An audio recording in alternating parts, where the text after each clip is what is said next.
Dinumog at tinao nga ang boot ng Honda nang pinakita nila ang kanilang mid-size adventure scooter. Ito nga yung ADB 350. Pero bago natin yung pag-usapan mga brothers, sa mga solid natin na brothers on the wheel dyan na naisuportahan ang ating YouTube channel, ay huwag nyo pong skip ang ads. At kung dito naman kayo sa Facebook nanonood, like and share nyo na po ang ating episode. At maraming salamat na kagad. Kaya let's go sa go! Get ready. Drop the beat.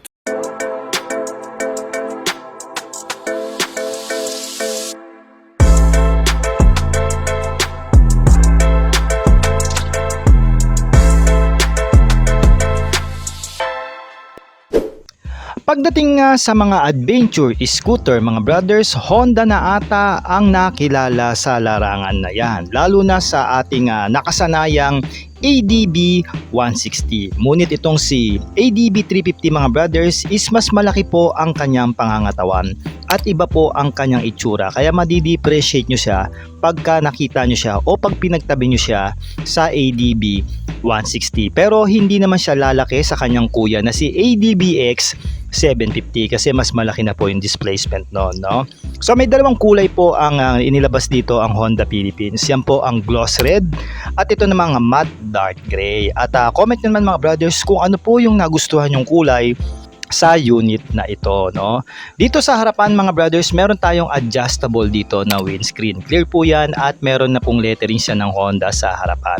Pagdating naman dito sa kanyang front facing mga brothers, makikita natin dyan ang original trademark na split LED headlight nitong ADB 350, no? Meron po yung daytime running lights na LED at pinaiilaw na rin ng LED ang kanyang headlight. Yung kanyang turn lights mga brothers na parang tenga ang datingan, nandyan po yan sa bandang taas. Isa pa sa mga highlights sa motor na ito mga brad ay ang pagkakaroon niya ng upside down fork o inverted fork, no? Na branded by Showa. Syempre pag Honda naka-Showa talaga yan. At meron na rin po yung ABS for the safety natin sa preno. Naka dual sports po ang ating gulong dito na tubeless na rin ang kanyang goma. At merong tire size na 120 by 80 at 15 inches wheel mags. Mas malaki po siya sa ADB 160. Kaya naman talaga mas maganda itong tumindig, no? Pagdating sa kalsada. Inside profile mga brothers on the wheels, mas lalo nyong ma-appreciate itong si ADB 350 kasi pakikita nyo dyan yung mga kanto at hulmahan niya na nagbibigay premium looks. Although wala siyang sticker at makikita na lang natin dito na meron siyang gold emblem ADB 350 dyan sa ledgi, pero napaka-astig niyan tignan, no? Napakalinis at very classy ang datingan. Meron tayo ritong upright position na muffler.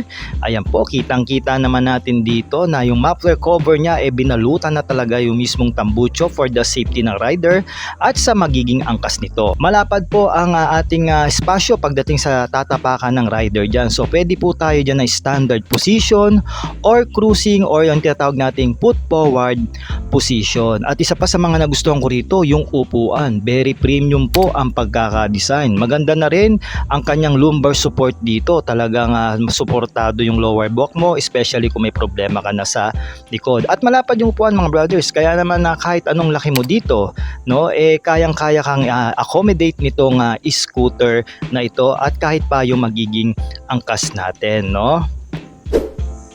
Dito naman sa likod na portion mga brothers, meron tayo ritong maliit at sporty look na taillight. LED na po yan. At ang ating turn lights dito nakalabas po o yung external ang kanyang disenyo. LED na rin yan mga brad. Naka-extend po ang ating rear fender dito. Kaya naman rest assured na hindi basta-basta marurumihan ang ating motorsiklo at ang ating backride, lalo na pagka umuulan. May sarili na po yung ilaw, yung plaka natin dyan, at meron na rin siyang kasamang reflector for more visibility, lalo na sa gabi. Ang kagandahan po dito mga brothers, naka dual shock po ang wrist suspension nito na branded by Showa na rin. Nakasabtang pa yan mga brad, kaya naman siguradong maganda ang performance niyan, lalo na pagka nag-off-road ka na, no? So meron tayo ritong tire size na 140 by 70 na at 14 inches wheel mag. Syempre pa naka-tubeless na rin ito. At ako lang bang nakapansin mga brad? Tignan nyo naman yung mugs, napaka-porma, gold cast po yan. Highlighted na highlighted dito sa motor na ito, no? Tignan nyo, kalesa type pa nga yung pagkaka-design nito eh. And then meron tayo rito disc brake na preno sa likod at meron na rin po yung ABS at sinamahan na rin yan ng traction control ng mismong Honda na kung tawagin natin na HSTC. Alright.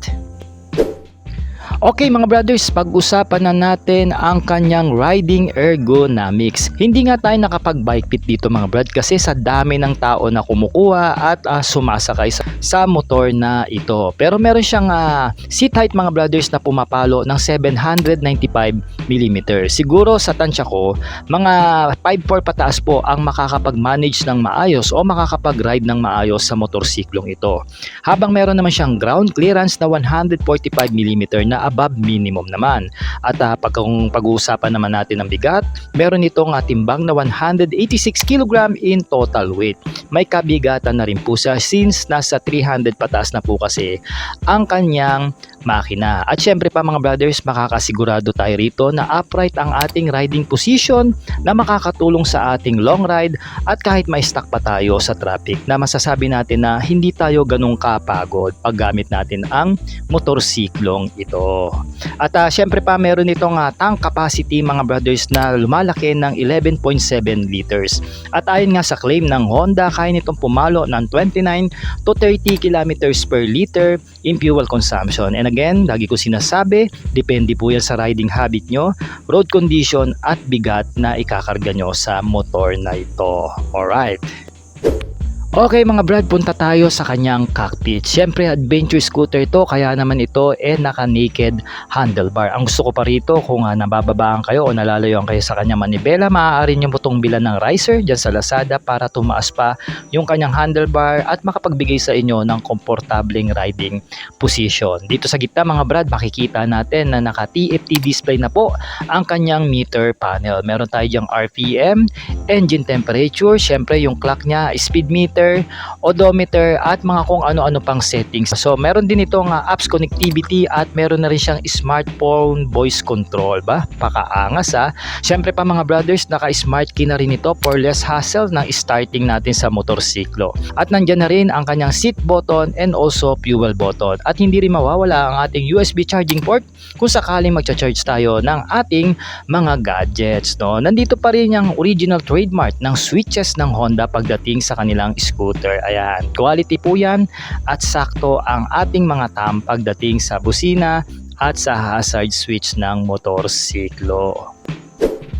Okay mga brothers, pag-usapan na natin kung anong makina ang nakasalpak dito sa ADB 350 ng Honda. Meron po itong eksaktong 330cc, single cylinder, single overhead cam po na 4 yung kanyang valvula. Siyempre pa, naka-fuel injected na ito ng mismong Honda na PGM FI at kargado po yan ng ESP Plus o Enhanced Smart Power for more power and less fuel. No? Kaya po nito mag-generate ng 29 horsepower at 7,500 RPM na duluhan at umaarangkada naman ito ng 31.5 Nm of torque at 5,250. Wala na po itong kickstart mga brothers at syempre naka-liquid cooled po ito dahil mataas po ang kanyang compression ratio na pumapalo ng 10.5:1 at meron itong bore-in stroke na 77 by 70.8 mm. Syempre pa naka Euro 5 na po ang compliance nito dahil po latest itong scooter na ito. Ayon nga sa marketing ng Honda mga brothers on the wheel, wala pa nga itong official price at ang estimated pa lang dito sa palagay ko papalo ito ng around 300 pataas, no? At marami nga nagsasabi na hindi pa daw ginawang 400cc para makadana sa expressway. But again, baka hindi kayo ang market nito. Sigurado para ito sa mga naghahanap ng mas malakas na adventure scooter na nagtitiwala sa brand ng Honda. Para sa akin, yun ang bibili ng scooter na ito. So abang-abang lang kayo mga brothers kung naghihintay kayo sa official price nito dahil mag-a-update tayo sa ating Facebook page at syempre pa sa ating YouTube channel. At sino ba rito ang nagustuhan ng scooter na ito? Yan nga ang ADB 350. Mag-comment naman kayo ng yes at abang-abang lang kayo mga brad dahil marami pa tayong motorsiklo na re-reviewin dito sa Makina Expo 2025 na ginanap sa SMX. Alright.